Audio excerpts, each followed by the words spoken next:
하나님 말씀 요한복음 19장 17절로 27절 말씀입니다. 신약성경 181쪽에 있습니다. 한 절씩 교독하겠습니다. 그들이 예수를 맡음에 예수께서 자기의 십자가를 지시고 해골 히브리 말로 골고다이라 하는 곳에 나가시니 그들이 거기서 예수를 십자가에 못 박을새 다른 두 사람도 그와 함께 좌우편에 못 박으니 예수는 가운데 있더라. 빌라도가 패를 써서 십자가 위에 붙이니 나사렛 예수 유대인의 왕이라 기록되었더라.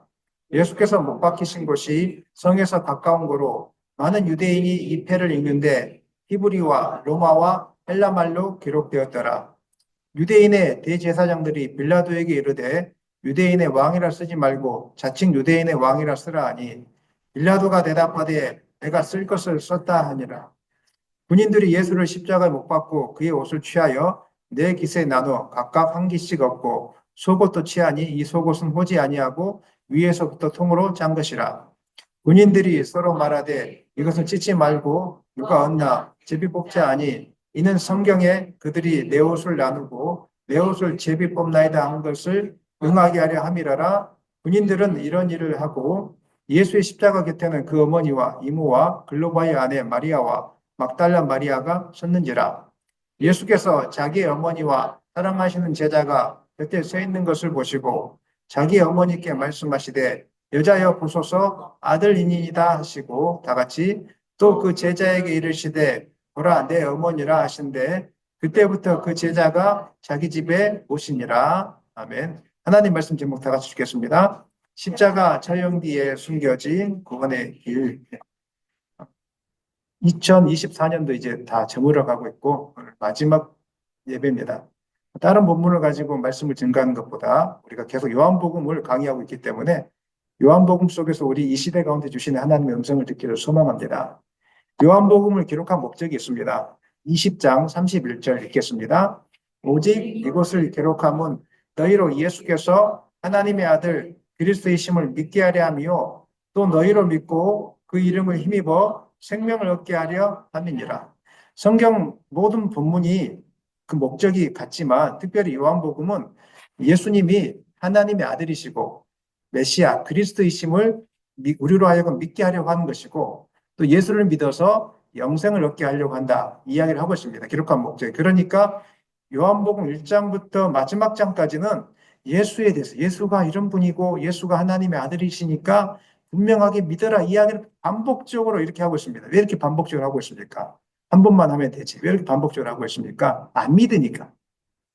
진실을 아무리 이야기해줘도 마음이 강팍하거나 선입견이 있으면 안 믿습니다. 하나님이 아무리 선한 길을 이야기해줘도 안 믿습니다. 마음에 탐욕이 가득한 사람은 자기 나름대로 이유가 있겠죠. 탐욕이 가득한 사람들은 아무리 선한 길을 이야기해줘도 그건 포기하지 못합니다. 잘못했다고 이야기해줘도 놓지를 못합니다. 그래서 복음서 사복음을 통해서도 예수님이 어떤 분이신지를 이야기해줬지만 특별히 요한복음을 통해서 예수가 진짜 구원자다. 인생에서 형통하는 길, 평안을 얻는 길, 생명을 얻는 길, 그것은 예수님께 붙들리는 것밖에 없다. 여러분 믿으십니까? 이 이야기를 계속적으로 하고 있는 것입니다. 우리는 계속적으로 요한복음을 통해서 계속적으로 이 이야기를 지금 듣고 있는 것입니다.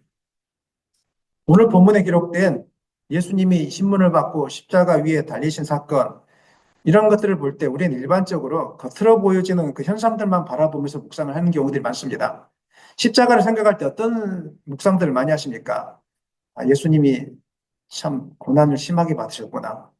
그러면서 우리가 또 고난 주간에 보면 아파하고 막 또 같이 금식도 하고 막 이런 일들을 하는데 오늘 본문은 그것을 뛰어넘어서 다른 것을 묵상해야 된다고 이야기하고 있습니다.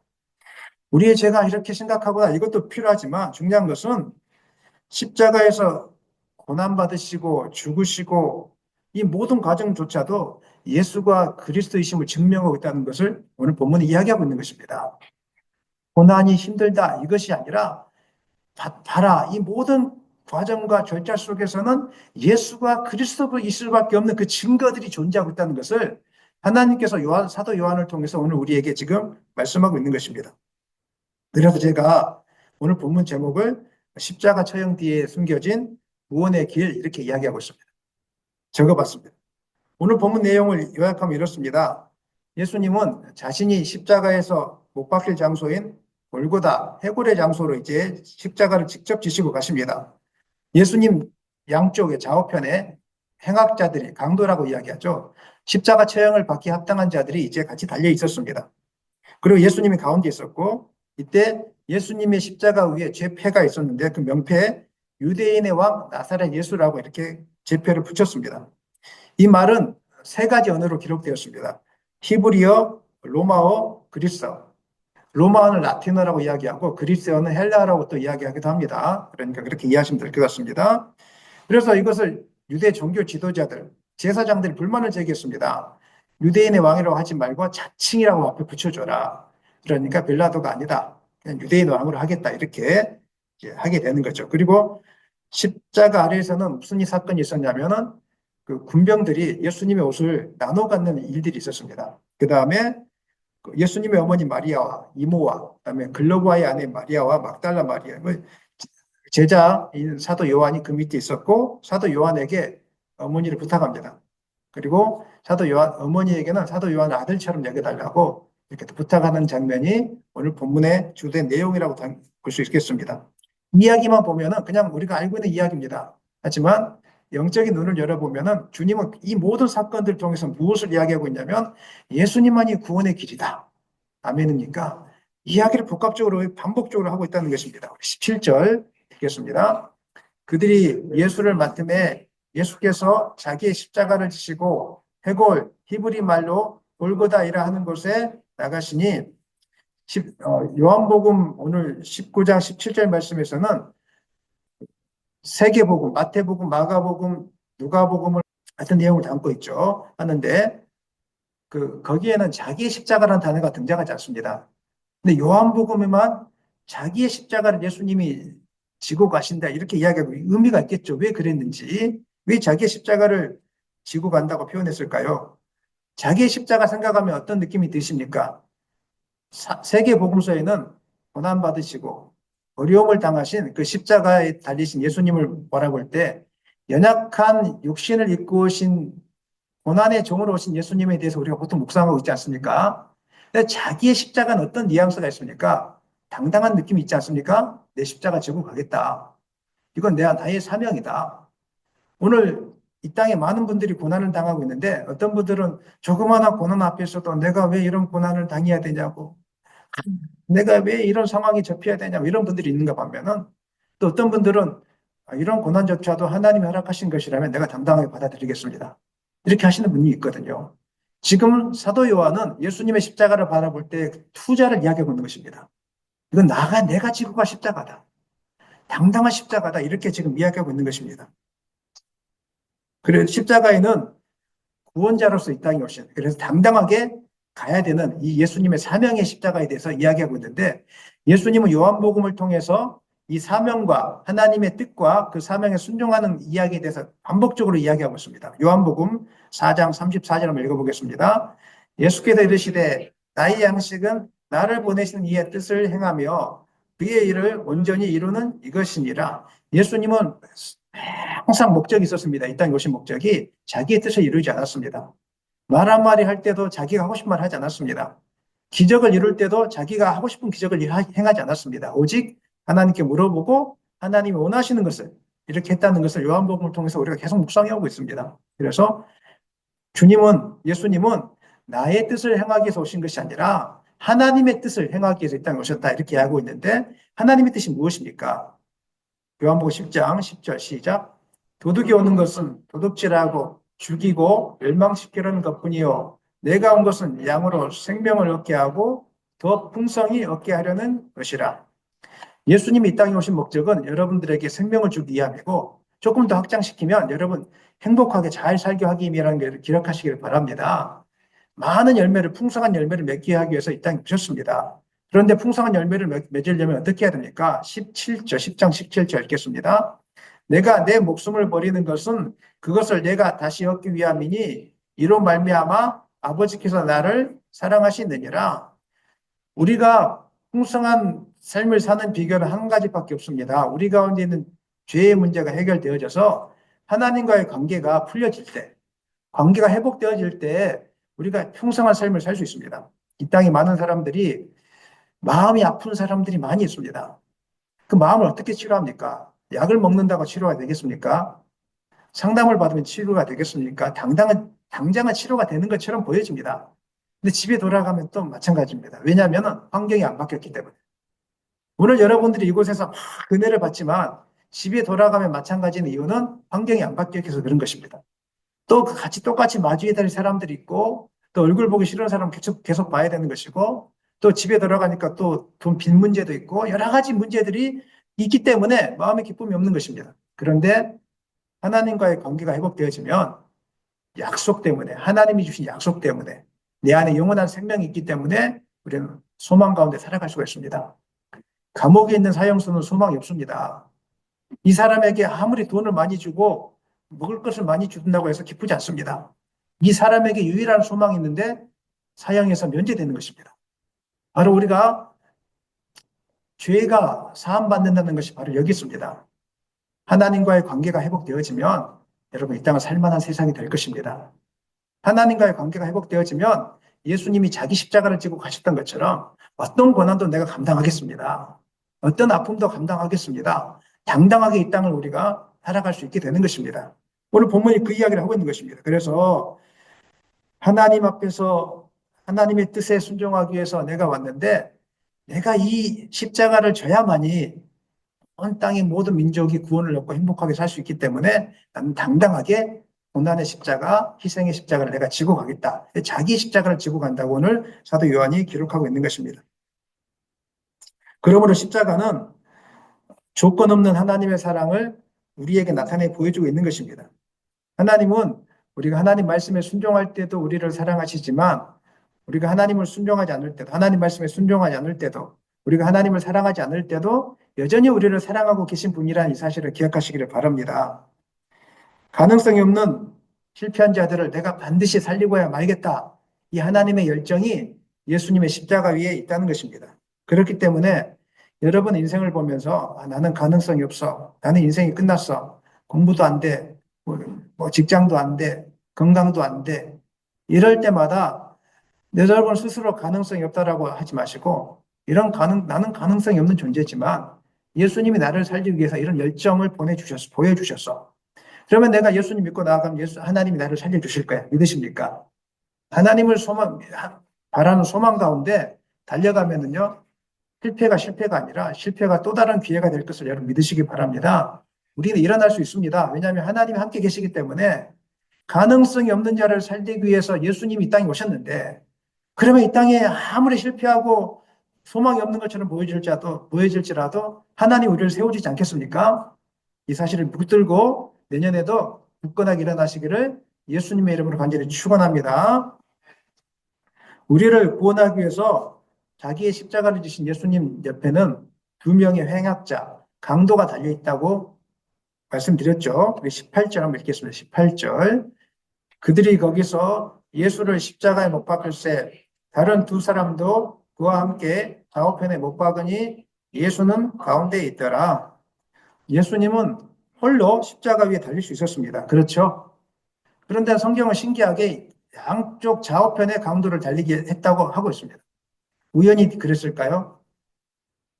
생각해 보신 적 있으세요? 예수님의 십자가 양쪽에 강도가 달렸는데 우연일까요? 하나님의 메시지가 그 안에 숨겨져 있습니다. 무슨 메시지? 나는 구원자다. 예수님에게는 구원의 권세가 있다. 이걸 보여주려고 제가 이야기하지만 예수님의 십자가 길 가는 것부터 죽는 순간까지 하나님은 그 사건들을 통해서 예수가 하나님이 보내주신 메시아가 맞다. 이 이야기를 자꾸 증거하고 있는 거예요. 오늘 본문에는 이 제수들의 이야기가 구체적으로 기록되어 있지 않지만 누가복음을 참조하면 우리가 알 수 있습니다. 한 제수는 예수님을 향하여 비난했다는 것. 또 다른 한 제수는 회개했다는 것을 우리가 지금 알 수 있는데 악한 제수는 구원받지 못한 제수였는데 누가복음 23장 39절에 행악자 중 하나는 읽어보겠습니다. 행악자 중 하나는 비방하여 이르되 내가 그리스도가 아니냐 너와 우리를 구원하라 하래. 예수님을 믿지 않는 사람들의 고백입니다. 지금도 이렇게 이야기합니다. 하나님이 살아계시다면 우리 가정을 이렇게 둘 수가 없죠. 하나님이 계시다면 내 형편을 이렇게 둘 수가 없죠. 나를 살려보세요. 이 말하고 똑같은 것입니다. 하나님이 안 계신 게 아니에요. 없으니까 그렇죠. 구원에 뭐라고 이렇게 한쪽에 달린 행악자가 이렇게 이야기했다는 것입니다. 반대편에 있던 그 죄수가 있었는데 이 죄수는 40절에는 내가 동일한 형벌을 받고서도 하나님을 두려워하지 않느냐. 그리고 41절에 읽겠습니다. 우리는 우리가 행한 일에 상당한 보응을 받는 것이니 이에 당연하거니와 이 사람이 행한 것은 옳지 않는 것이 없느니라 하고 한쪽에 달린 반대편에 달린 그 행악자는 자기의 죄를 인정했습니다. 그리고 놀라운 것은 예수가 구원자라고 인정하기 시작합니다. 그러면서 이렇게 이야기합니다. 42절 읽겠습니다. 이르되 예수여 당신 나라에 임하실 때 나를 기억하소서 하니. 놀랍지 않습니까? 이 한쪽에 달린 죄수는 예수님이 구원자라는 것을 알고 있었던 것 같습니다. 그리고 자기의 죄를 언젠가는 용서받고 싶었는데 예수님을 만날 기회가 없었던 것 같습니다. 근데 십자가 위에 같이 달리면서 이제는 내가 구원받을 마지막 기회구나 생각하고 예수님에게 구원을 지금 구하고 있습니다. 어느 누구도 유대의 대제사장들도 고백하지 않았던 이 고백을, 메시아라는 고백을 오른쪽에 한쪽에 달렸던 그 행악자 중에 한 사람이 이렇게 메시아를 고백하고 있습니다. 그러니까 예수님이 뭐라고 이야기합니까? 읽겠습니다. 예수께서 이르시되 내가 진실로 내가 이르노니 오늘 내가 나와 함께 낙원에 있으리라 하시니라. 무엇을 우리에게 가르쳐 주고 있습니까? 하나님께서 무엇을 보여주려고 예수님 좌우편에 강도를 달게 만드셨습니까? 예수 안에 구원의 권세가 있다는 것을 보여주기 위함입니다. 십자가 위에서도 예수님은 선포함으로 너는 오늘 나와 함께 낙원에 이를 것이다. 예수 안에 구원의 권세가 있다는 것을 하나님은 그 자리에서도 보여주고 싶었던 것입니다. 사랑하는 여러분, 예수님밖에 구원의 권세를 가지신 분이 이 땅에 없다는 걸 기억하시길 바랍니다. 구원은 너무 중요합니다. 우리가 이전부터 예수를 믿었기 때문에 구원에 대해서는 그냥 아무것도 아니라고 생각하지만 그렇지 않습니다. 구원받지 못하면 하나님과의 관계가 회복되지 못하면 영생을 얻지 못할 뿐만 아니라 이 세상에서 고통스럽게 살아갑니다. 그리고 나중에 죽어서도 지옥의 심판을 받게 되는 것입니다. 그러나 예수를 믿고 구원받게 되면은 이 땅을 살면서도 하나님과 동행하고 풍성한 열매를 맺을 뿐만 아니라 나중에 영원한 소망인 천국에 가게 된다는 것을 여러분 믿으시기를 바랍니다. 너무 놀라운 것입니다. 세상에서 아무리 부귀영화를 누린다고 할지라도 구원을 못 받으면 아무 소용이 없는 것입니다. 그래서 우리는 이 구원에 목숨을 걸고 달려가야 되는 것입니다. 예수님 외에는 구원의 길이 없다. 이 십자가를 묵상할 때마다 이것을 우리가 묵상해야 된다는 것입니다. 예수님만이 우리에게 구원을 줄 수 있는 유일한 하나님이신 것을 믿으시기를 바랍니다.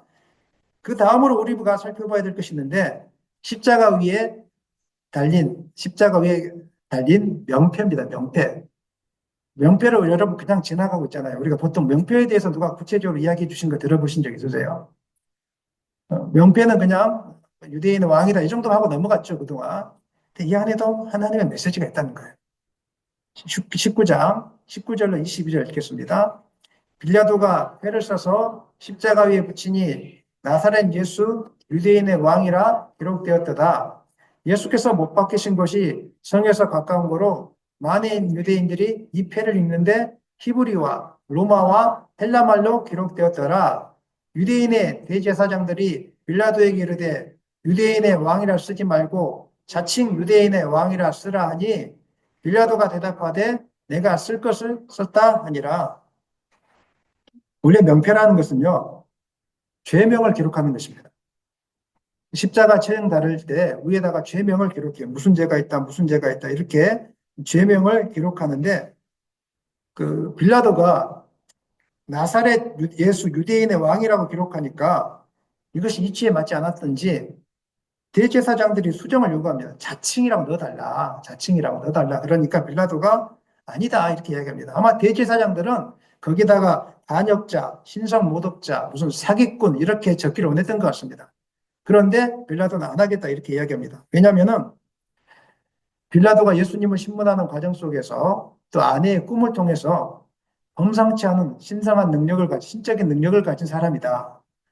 예수가 구원자인지는 모르겠지만 범상치 않는 사람을 내가 이렇게 함부로 해서는 안 되겠다 이렇게 싶었던 것 같고 두 번째는 하나님의 성령이 아마 빌라도를 감동시켰던 것 같습니다. 그래서 차마 내가 유대인의 왕이라고 쓰지 않고서는 못 베기는 그런 마음 그럴 때가 있지 않습니까? 아무리 악한 사람도 선한 마음이 들 때가 있지 않습니까? 성령의 역사니까 차마 내가 사기꾼 이 말을 쓰지는 못했던 것 같습니다.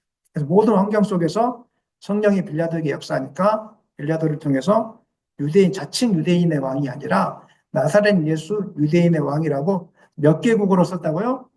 세 개국어. 왜? 모든 사람들이 다 알 수 있도록. 세상의 모든 사람들이 다 알 수 있도록. 하나님의 놀라운 섭리가 있습니다. 그냥 지나칠지 모르겠지만 하나님은 우리에게 메시지를 주고 있어요. 봐라, 이들이 이렇게 달았던 이 예수는 진짜 유대인의 왕이다. 너희들이 구약시대부터 그렇게 염원해왔던 4,000년 동안 그렇게 염원해왔던 진짜 유대인의 왕이 바로 이곳에 있는데 왜 눈을 뜨고 있으면서도 보지 못하고 읽지 못하고 있느냐. 이게 하나님이 우리를 향한 메시지라는 거예요. 지금도 이 땅에 많은 교회를 세워놓고 예수님만이 길이고 진리고 생명이니까 다른 생각하지 말고 힘들고 어려우면 주님께 찾아와서 기도하고 예배드리고 다 막 발버둥 치지 말고 하나님께 매달리라고 자꾸 사인을 보내주고 있거든요. 근데 우리는 십자가를 바라볼 때마다 교회구나 하고 그냥 지나친단 말이에요. 그렇게 하지 않기를 소망합니다. 세상의 모든 만물 속에 또 우리의 만남 속에 그다음에 교회당 속에는 우리를 향하는 하나님의 메시지가 들어 있습니다. 성경 말씀에도 하나님의 메시지가 들어 있지만 그 죄패를 통해서도 하나님이 선포하고 싶은 메시지, 예수님만이 구원자다. 예수님만이 소망이다. 이 메시지를 우리에게 영원히 지금 계속 주고 있다는 것입니다.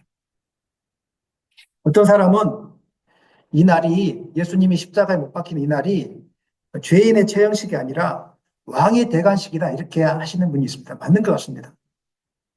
세상의 왕의 대관식은 어떻습니까? 굉장히 화려하지 않습니까? 근데 예수님의 대관식은 처참하고 부끄러운 대관식이었습니다. 하지만 하나님 보시기에는 그 어떤 대관식보다 가장 영광스럽고 은혜로운 대관식이었다는 것입니다. 왜냐하면 예수님께서 십자가에 못 박히심으로 사단의 권세가 끝났기 때문입니다. 아멘입니까?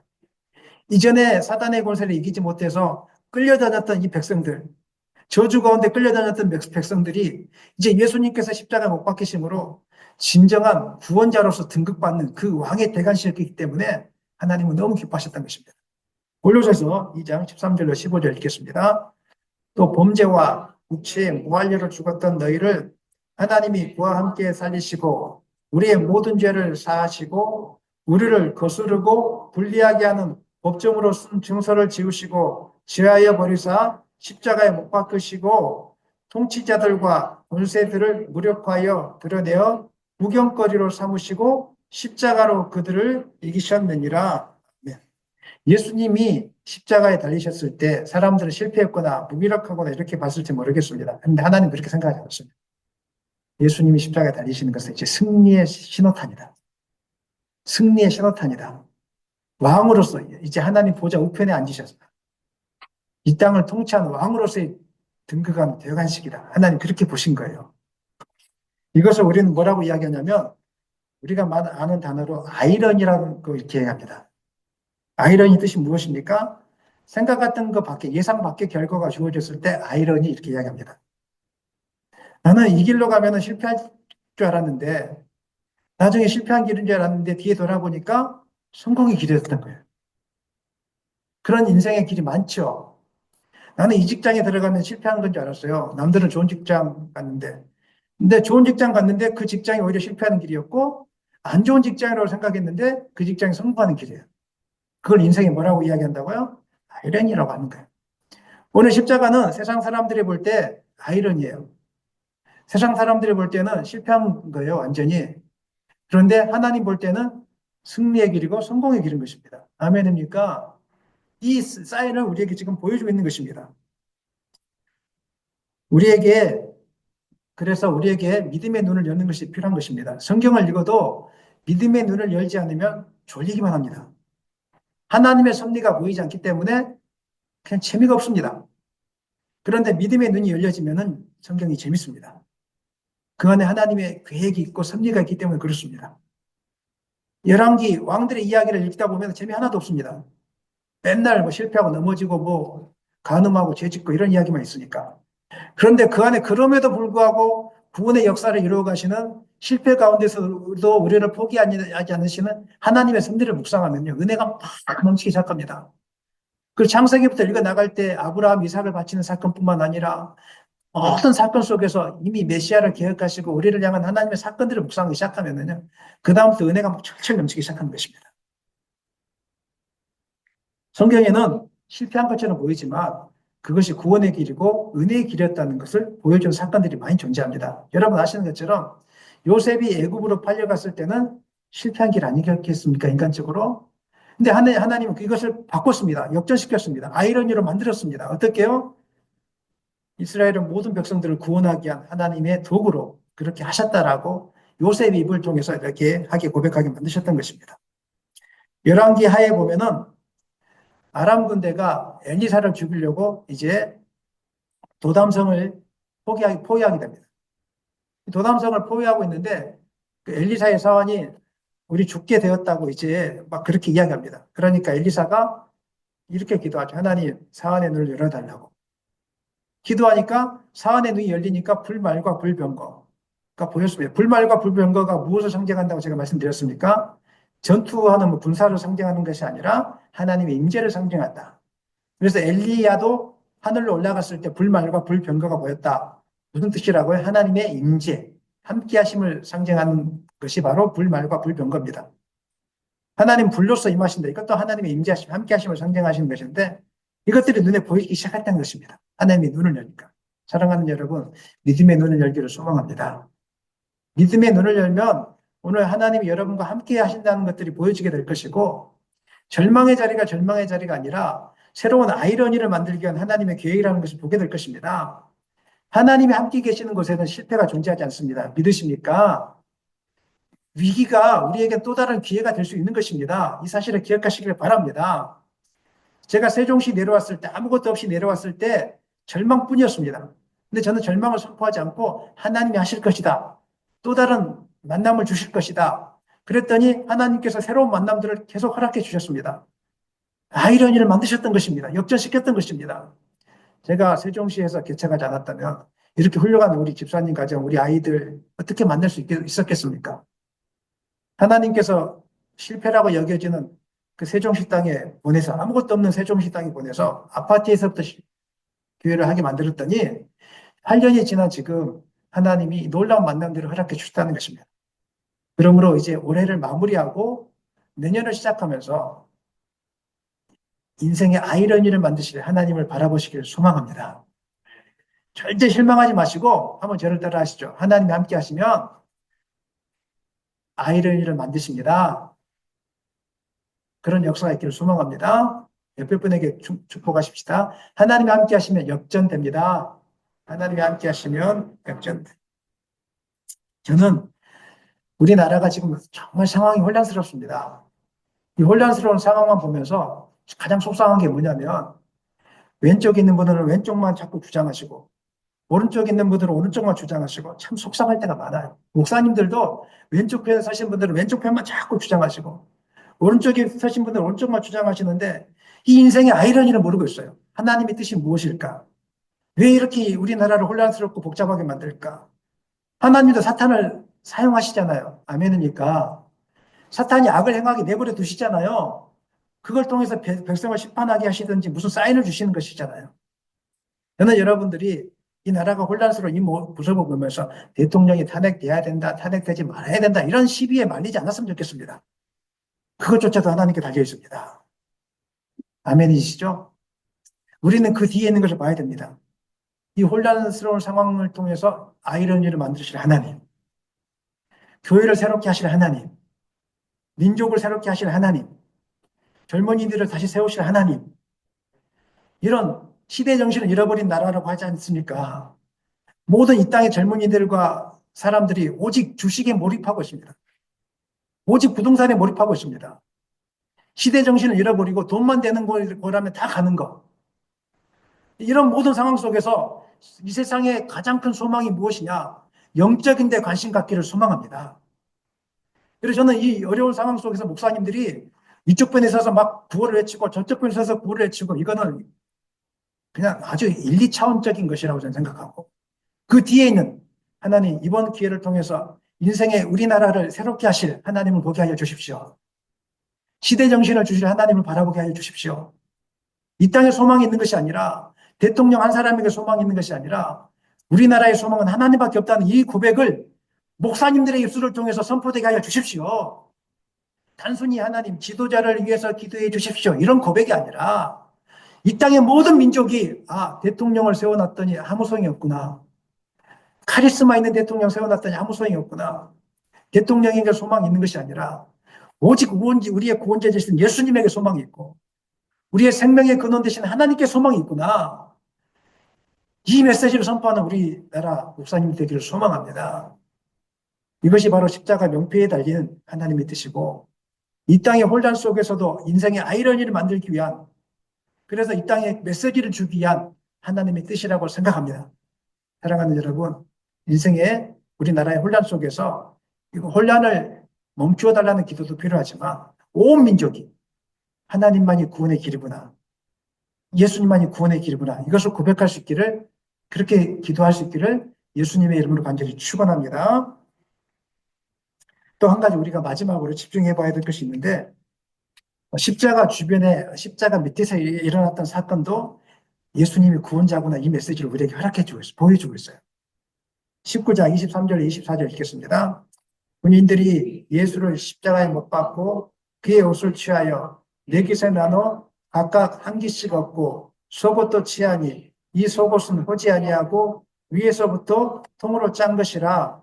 군인들이 서로 말하되 이것을 찢지 말고 누가 얻나 제비 뽑자 하니 이는 성경에 그들이 내 옷을 나누고 내 옷을 제비 뽑나이다 한 것을 응하게 하려 함이라라. 하나님은요, 예수님께서 십자가에 못 박히는 그 순간까지도, 죽는 그 순간까지도 주변의 모든 환경을 통해서 예수가 구원자가 맞다 이 이야기를 자꾸 하고 싶어 하셨어요.